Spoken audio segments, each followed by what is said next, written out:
This is a poem that Crowley wrote, published in the Equinox about 1910 or 11. It is called Long Odds.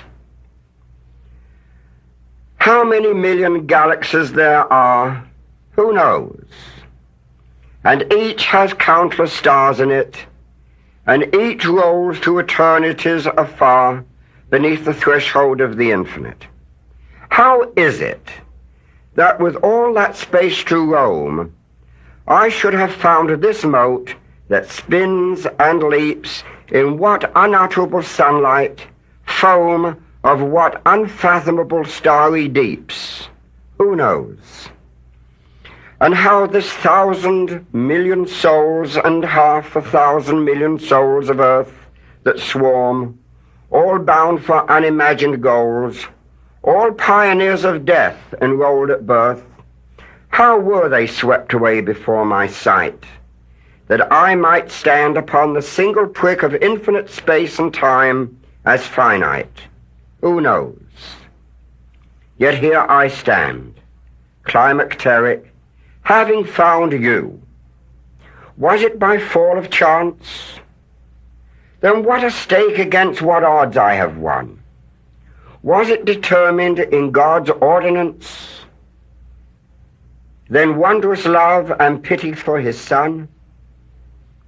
Or was it part of an eternal law? Then ineffably beneficent. Each thought excites an ecstasy of awe, a rapture rending the mind's firmament. Infinity, yet you and I have met. Eternity, yet hand in hand we run. All odds that I should lose you or forget, but soul and spirit and body, we are one. Is this the child of chance, or law, or will? Is none, or all, or one to thank for this? It will not matter if thanksgiving fill the endless empyrean with a kiss.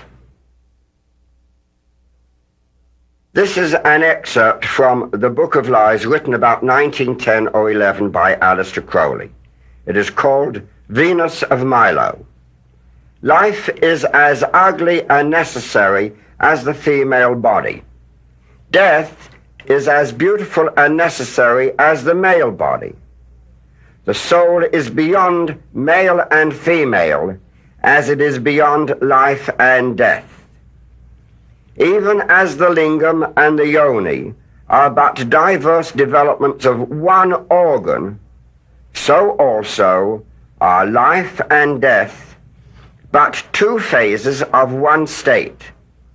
So also the absolute and the conditioned are but forms of that. What do I love? There is no form, no being, to which I do not give myself wholly up. Take me, who will.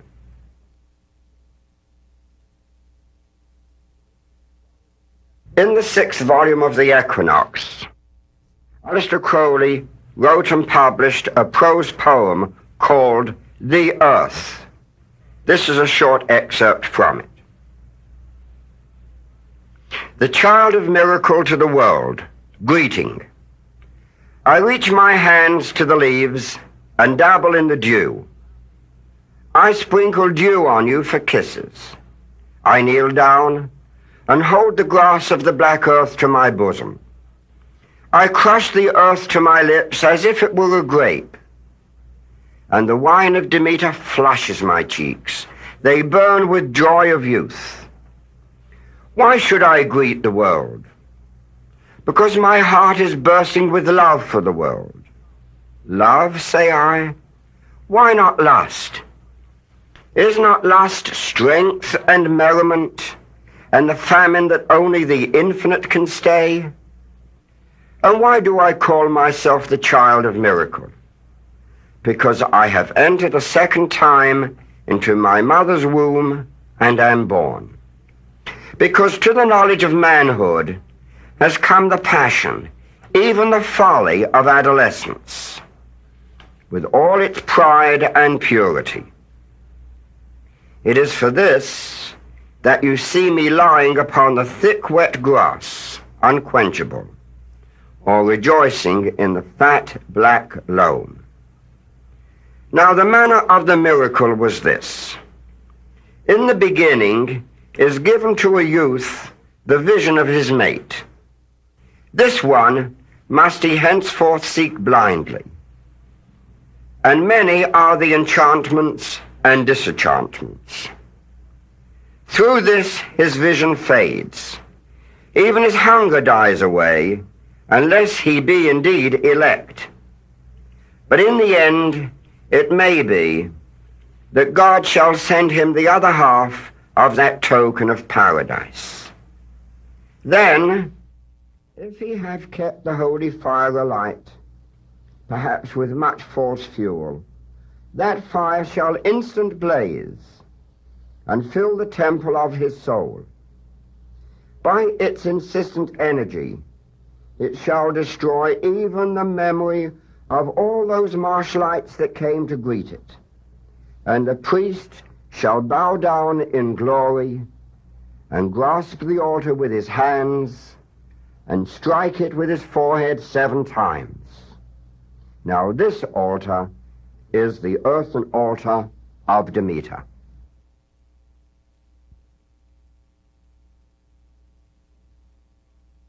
This is from the Book of Wisdom or Folly.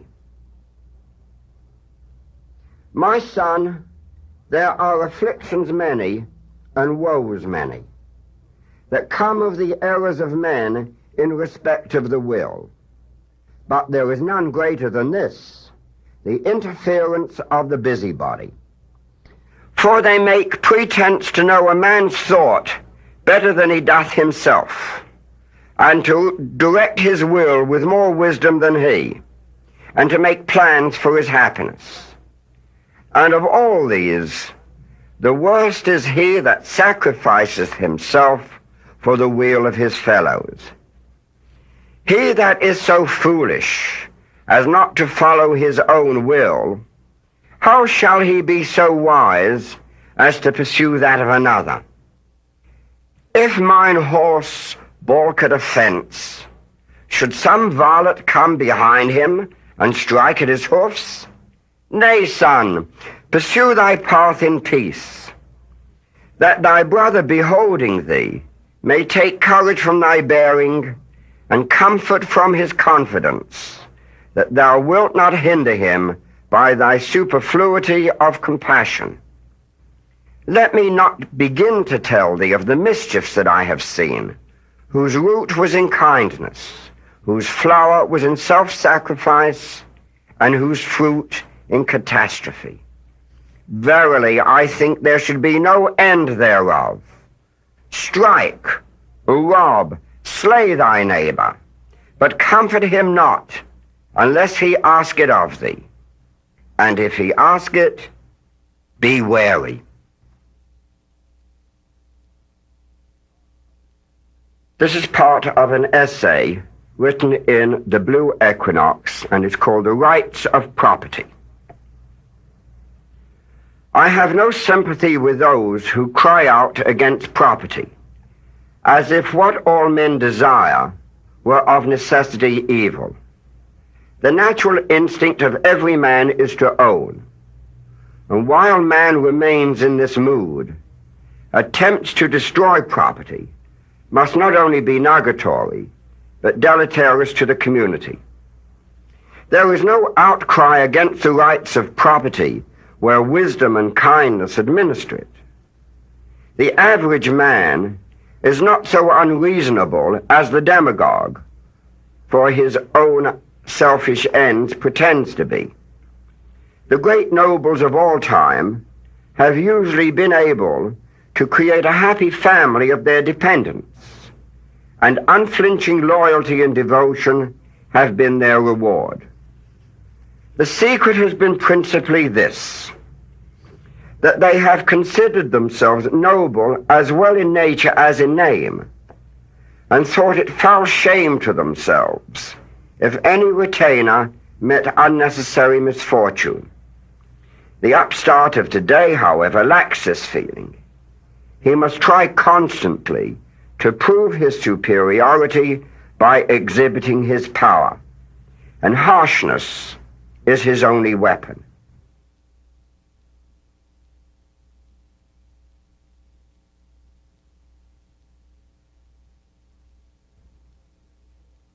This is from a little book called The Book of Lies, The Smoking Dog, Oshia Kifum.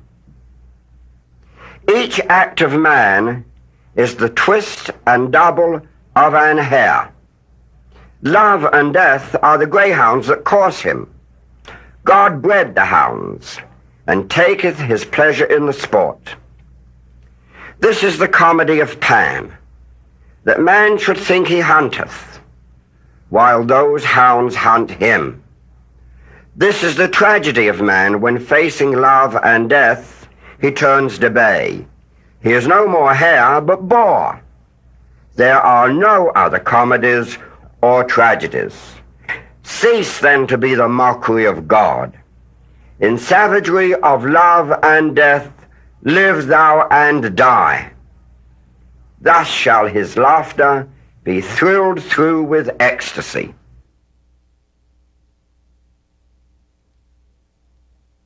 This is an excerpt from Liber Aleph, the Book of Wisdom or Folly. Behold now nature, how prodigal is she of her forces. The evident will of every acorn is to become an oak, yet nigh all fail of that will. Therefore one secret of magic is economy of thy force, to do no act unless secure of its effect. And if every act hath an effect on every plane, how canst thou do this, unless thou be connected with all planes? For this reason must thou know thoroughly not only thy body and thy mind, but thy body of light, and all its subtler principles soever. But I will have thee to consider most especially what powers thou hast within thee, which are certainly capable of great effects, which are constantly wasted. Think then whether, if these powers, frustrate of their end upon one plane, might not be turned to high purpose and assured success upon another. For 100 acorns, rightly set in conditions fit for their true growth, will become 100 oaks, while otherwise they make but one meal for one hog, and their subtle nature is wholly lost to them. Learn then, O my son, this mystery of economy, and apply it faithfully and with diligence in thy work.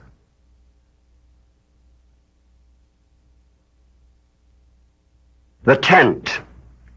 This is a sonnet that Crowley wrote during a trip to the desert. Only the stars endome the lonely camp. Only the desert leagues encompass it. Waterless wastes, a wilderness of wit, embattled cold, imagination's cramp. Now were the desolation fain to stamp the congealed spirit of man into the pit, save that, unquenchable because unlit, the love of God burns steady like a lamp. It burns beyond the sands, beyond the stars. It burns beyond the bands, beyond the bars. And so the expanse of mystery, veil by veil, burns inward, plume on plume, still folding over the dissolved heart of the amazed lover, the angel wings over the Holy Grail.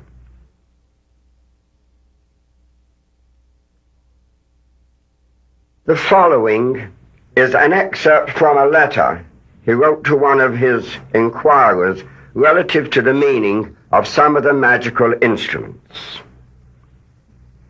Really, you comfort me when you turn from those abstruse and exalted themes with which you have belabored me so often of late, to dear, cuddlesome little questions like this in our letter received this morning. Do please, dear Master, give me some hints about how to make talismans. That's the same as talismata, isn't it? Yes. And the pantacle. The official instructions are quite clear, of course, but somehow I find them just a little frightening. Well, I think I know pretty well what you mean. So I will try to imitate the style of Aunt Tabitha in the Flapper's Fireside. For one thing, you forgot to mention the Laman. Now, what are these things when they are at home? That's easy enough. The Laman is a sort of coat of arms. It expresses the character and powers of the wearer. A talisman is a storehouse for some particular kind of energy, the kind that is needed to accomplish the task for which you have constructed it. The pantacle is often confused with both the others. Accurately, it is a minutum mundum, the universe in little. It is a map of all that exists, arranged in the order of nature.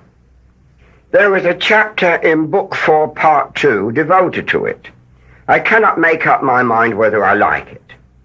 At the best, it is very far from being practical instruction.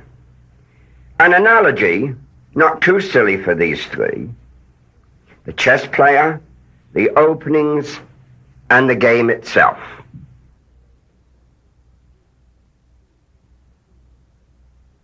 Jean.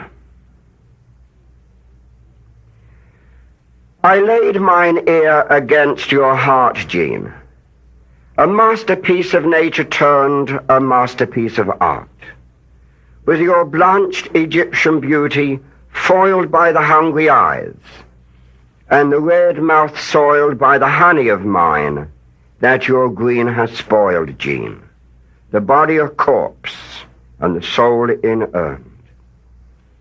Against your heart I laid mine ear, Jean, and the clock went ticking, ticking. How could I choose but hear, Jean? Ah me, what thoughts came pricking like spurs in the flanks of a weary horse? Nor heart nor clock could feel remorse, but kept their definite deadly course, Jean. Alas for man, for his life's disaster. The clock beats fast, but a heart beats faster. Oh, your love was a marvelous thing, Jean. It was dawn, it was fire, it was birth, it was spring, Jean. But this is the curse, that it quickens its rate, lest man, by love, should escape from fate, and win from the dust to the uncreate, Jean. Nay, we are lovers, you and I, and we must die, and our love must die. We love, we shall die, sweetheart. Take cheer, Jean. We are bound to a fate that brings release. We move in a moil that must one day cease. We shall win to the everlasting peace, Jean. And how things are, and why, and whence, are puzzles for fools that lack the sense of cows. Enough of the future tense, Jean. For the end of love and the end of art is just my ear against your heart.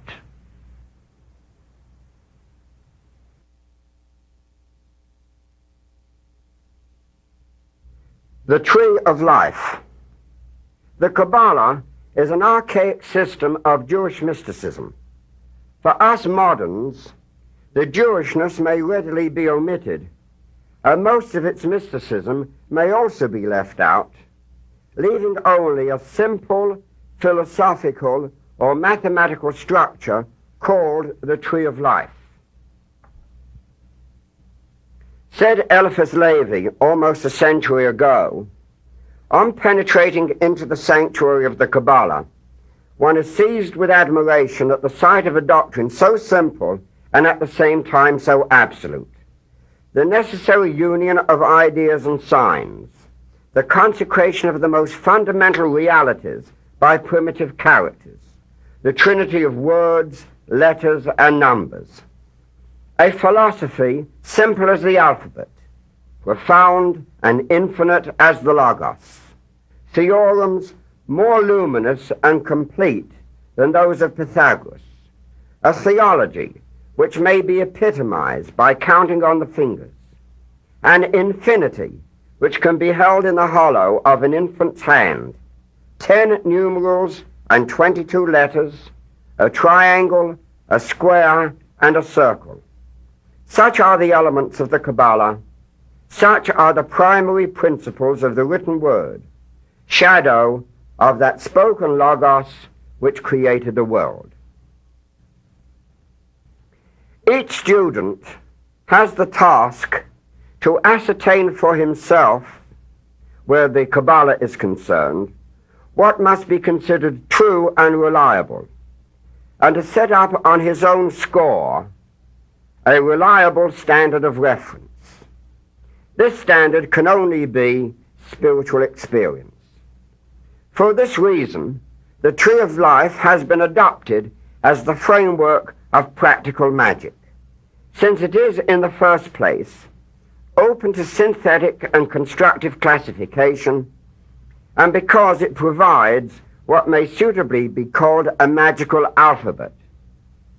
It must be noted that the word alphabet is used, and it is so used in preference to the word language and the developments therefrom. The Kabbalah does not attempt to provide a complete magical language or an entire philosophy. Only by spiritual experience may the latter be acquired. But from the alphabet of ideas, numbers, and symbols, and the intimations which it presents, the student may find himself enabled, with the aid of magical research and with the aid of the inner spiritual experience, to construct a satisfactory edifice of a high philosophy which will take him through life. Previously, the Tree of Life was considered as a numerical symbol of the orderly progression of the universe from ideality, as a classifying medium to which to refer systematically the spiritual hierarchies, and finally as a frame of reference for ideas, symbols, and signs which enter into practical magic. The Sephiroth may be thought of as cosmic forces, as emanations whose chief sphere of operation is in the macrocosm. The Sephiroth, I might add, are the basic concepts to be found on the Tree of Life. The crown, the first Sephira, represents the self-existent spirit, eternal, supreme, birthless and deathless, and sublimely persistent through the fleeting ages. It is by definition a metaphysical and spiritually sensitive point of consciousness, indivisible, supreme, the center from which flows all the energy and all the forces of man. Its direct vehicles are the next two Sephiroth, the powers of Chokhmah and Binah, wisdom and understanding, the two manifested poles of the creative instrument which it employs. Yet not only are they instruments, but they are in reality the highest aspects of the activity of the spiritual being whose hallowed light is infinite and eternal. In man, these two Sephiroth are represented by principles which we call the will and intuition. Existing on the creative plane, representing the potencies emanating from the divine self in the archetypal world, the will and soul constitute with the self the imperishable, unchanging man. Yet so absurd are the ways of men, and so far have we drifted from essentials, that few of us consciously realize our essential godhood, that we, like Christ, like Buddha, like Krishna, are sons of God, gods in all verity. As the will is the active, energetic, creative power in man, and inasmuch as in practical magic the wand is the ceremonial instrument of creation, so is the wand the true symbol of the spiritual will, one, upright, towering to the heavens, a mighty and irresistible power of creation. The intuition, being in opposition to will on the tree, is feminine and passive, representing the true spiritual vision of the soul or imagination. Like the chalice on the altar, it is ever open to receive the dictates and commands issuing from above. To it also is referred the spiritualized imagination, which, with the will, are the powers par excellence utilized in magic. The more one opens oneself to the divine will and the divine imagination of the inner self, the greater does one become in the manifestation of one's godhood, an oracle of the Most High, a spotless vehicle of the purest spiritual fire. Below the abyss, the next 5 Sephiroth are named the human soul, a composite principle of reason, will, imagination, memory, and emotion, centered in the sephira of harmony. It is this mind which is the evolutionary vehicle of the real self, a mechanism, so to speak, created through long eons of toil and suffering, as a means of acquiring contact with the outside world, so that by means of the experience thus obtained, the self may come to a self-conscious realization of its own divine powers and high nature. It is in this mind that self-consciousness is centered, although the psychological anomaly is true that this perceptual mechanism, evolved solely as an instrument, comes to usurp the power of that which gave it birth, setting itself on a pedestal as the ego, as that which has real power, insight, will, and the ability to solve the problems of life. In magic, it is this empirical ego, this lower self, which must be offered up in sacrifice to the higher self. As the concept of sacrifice implies that that which is renounced should be the best and the greatest sacrifice, so a well-developed mind, well-trained in all the processes of logic and thought, well-stored with things of its own realm, is the greatest sacrifice which the student can lay upon the altar as an offering to the Most High. He that loses his life shall find it. Lest there be some misconstruction placed upon the words destruction and abnegation and sacrifice of the ego, let it be understood clearly that the principle itself is not destroyed. That, of course, is an impossibility in nature.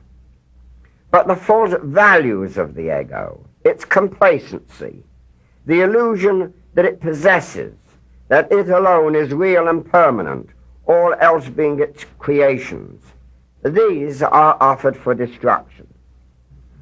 When the smugness and the false egoism in the mind is rooted out, it is an instrument of the soul than which few could be better. The ninth Sephira is the foundation of the lower man. It is the Freudian id, and it is that lunar, vegetative, and instinctual principle which is concerned solely with living.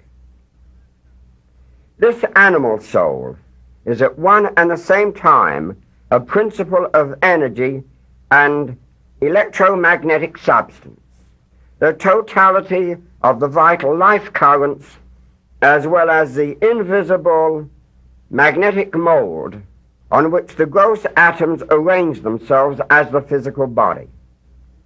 As a substantive principle, it is the astral body, the plastic double built of astral substance, to serve as the basis or design of the physical body.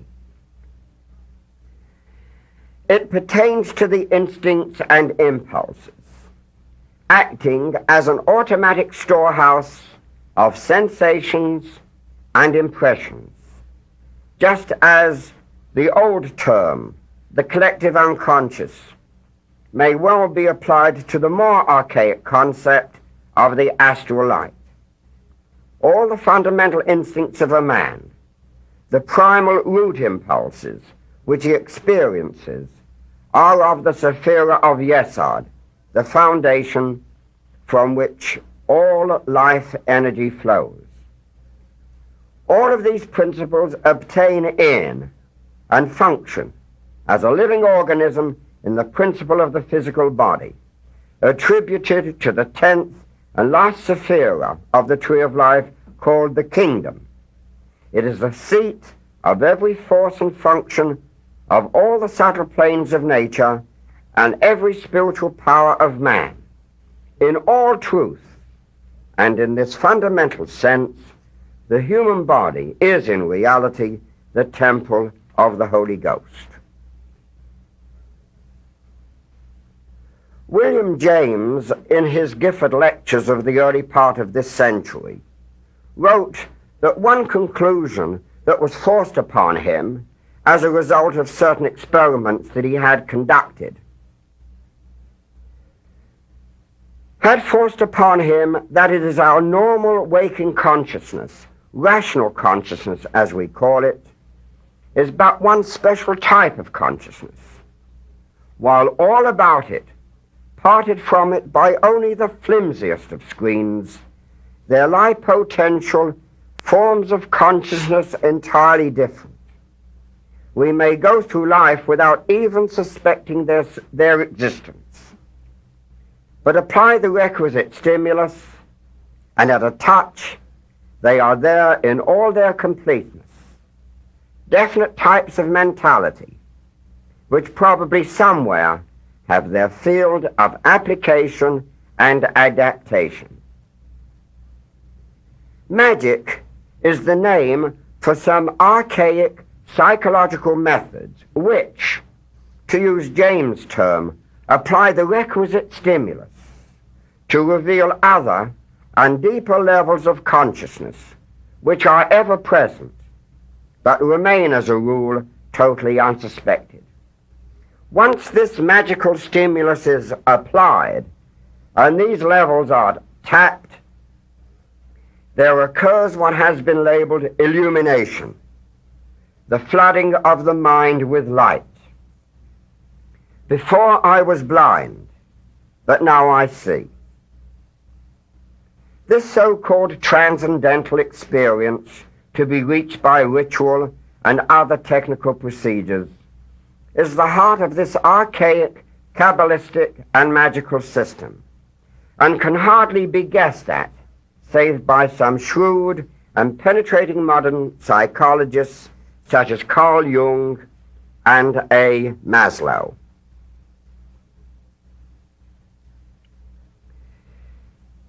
It is with the mind with which I wish in particular to occupy myself at some little length.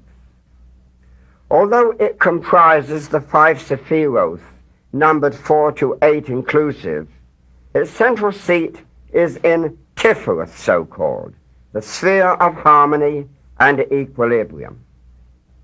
One problem which concerns the magician is the fact that inherent in the mind is a principle of self-contradiction which prevents its use independent of any superior assistance in the quest for truth and light.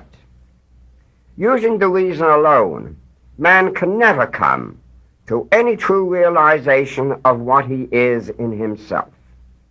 That is, he can never understand by the mind alone that he is an eternal spiritual entity, a brilliant star shining by the light of its own essence within the bespangled body of Nuit, the queen of infinite space.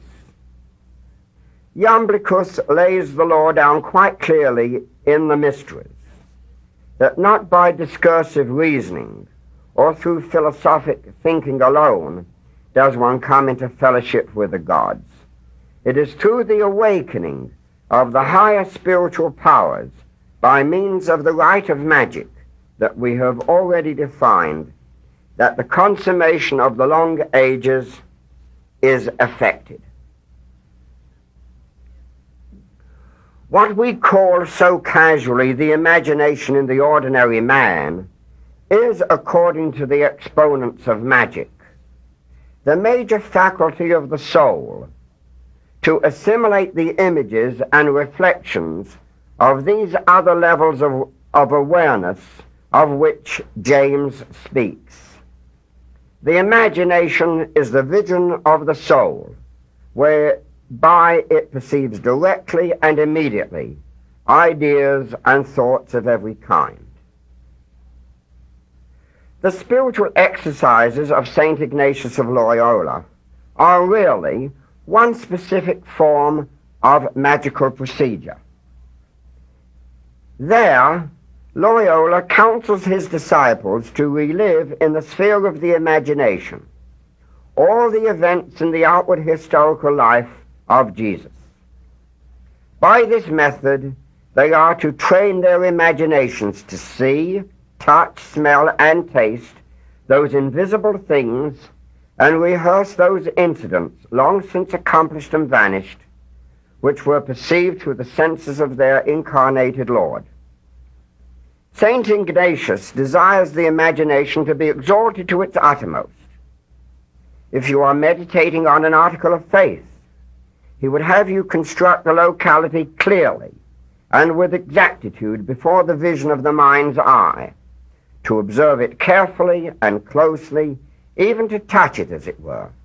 If it be hell, for example, he gives you burning rocks to handle.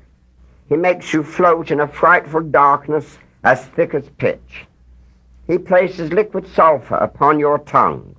Your nostrils are filled with a stench as of hell itself, and he shows you torments, causing you to hear excruciating groans. He would have you also construct the vision of Calvary, with the glorified Christ crowned with thorns on the cross, accomplishing the redemption of mankind, surveying the heavens with pained eyes, while calling upon his Father in heaven. He would have you envisage the startling wonder of the resurrection and the miracles performed long ago in Palestine. All this St. Ignatius bids your will to create in imagination by constant exercise, and thus, in this way, apply James's stimulus to reveal these other levels of consciousness which are present at every moment of our lives. Perseverance and constant application will certainly bestow upon the student a will which is indomitable, a mind capable of prolonged concentration, and above all, an imagination which is the essence of creativeness.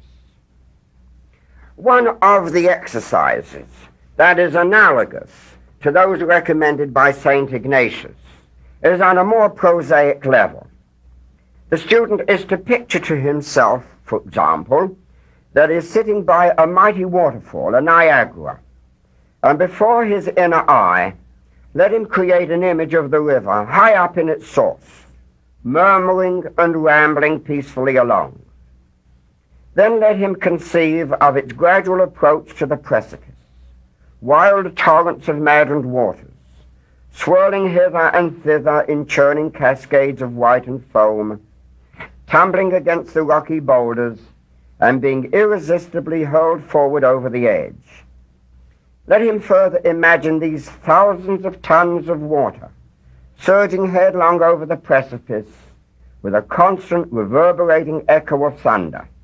Conceive then the spray being shot out in all directions, the beauty of the snowy surf refracting the sunlight into iridescent rainbows full of brilliant color and hue. And let him hear, and upon hearing marvel, the deep, thunderous voice of the terrific impact of their volume against the lower rocks and waters. The student may also construct in imagination more familiar things: the noise of a speeding train, the taste of chocolate, the smells of sweet perfumes and incenses, and the touch of burning coal.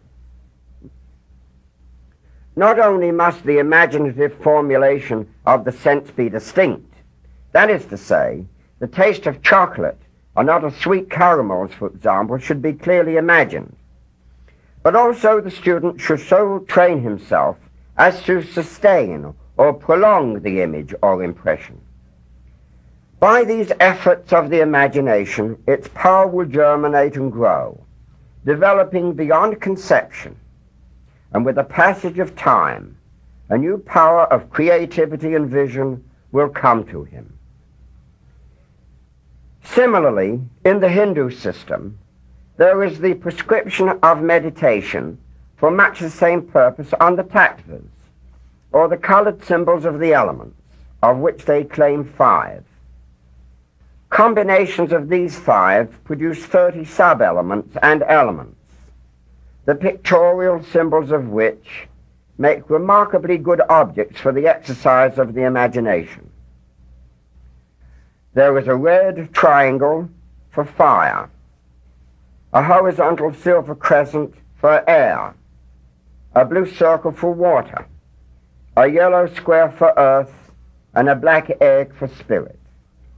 The combination of any 2 symbols, such as a red triangle surmounting a silver crescent, or a small blue circle placed in the middle of a yellow square, seem in a most singular way to stand out from the dark background of the inner vision and to stimulate all the powers of the imagination.